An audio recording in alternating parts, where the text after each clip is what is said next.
Perkenalkan, nama saya Riko Adibadian dari kelas 11 MIPA 4 nomor absen 28. Saya akan menjelaskan tentang perlawanan dari Gusti Ketut Jelantik dari Bali. Latar belakang perang. Pulau Bali sampai abad 19 merupakan sebuah kerajaan merdeka yang bebas dari pengaruh bangsa lain, namun Belanda tidak senang dengan kemampuan Bali. Sasaran Belanda adalah kerajaan Buleleng di bawah pimpinan I Gusti Ketut Jelantik. Kerajaan Buleleng mengadakan perlawanan terhadap Belanda tahun 1846. Penyebab perlawanan Patih Jelantik. Hukum tawan karam tidak diakui oleh Belanda.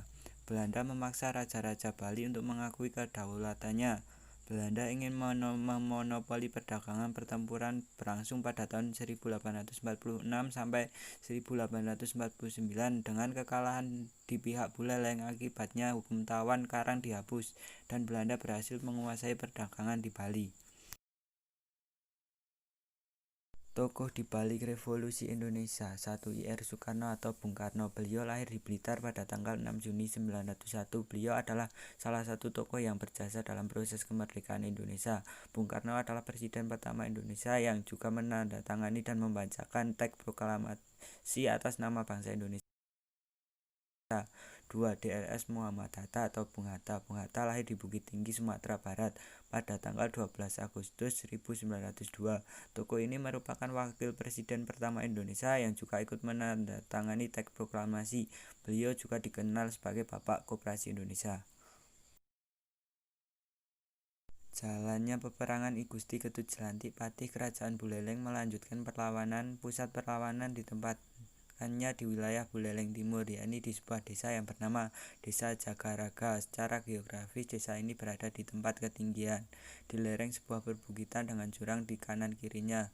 Desa Juragat sangat strategis untuk pertahanan dengan benteng berbentuk supit urang. Benteng dikelilingi parit dengan ranjau yang dibuat dari bambu. Bahasa Bali Sungga. Untuk menghambat gerakan musuh, benteng Jagaraga diserang oleh Belanda, namun gagal karena Belanda belum mengetahui medan yang sebenarnya dan siasat pertahanan supit urang. Laskar Jagaraga I Gusti Ketut Jelantik bersama seluruh laskarnya setelah memperoleh kemenangan bertekad untuk mempertahankan benteng Jagaraga sampai titik darah penghabisan demi kehormatan kerajaan Buleleng dan rakyat Bali. Akhir perang ini berakhir sebagai suatu puputan. Seluruh anggota kerajaan dan rakyatnya bertarung mempertahankan daerah sampai titik darah penghabisan. Namun akhirnya ia harus mundur ke Gunung Batur, Kintami. Pada saat inilah ia gugur. Setelah dia wafat, perjuangan raja-raja Bali mulai mengalami kemunduran.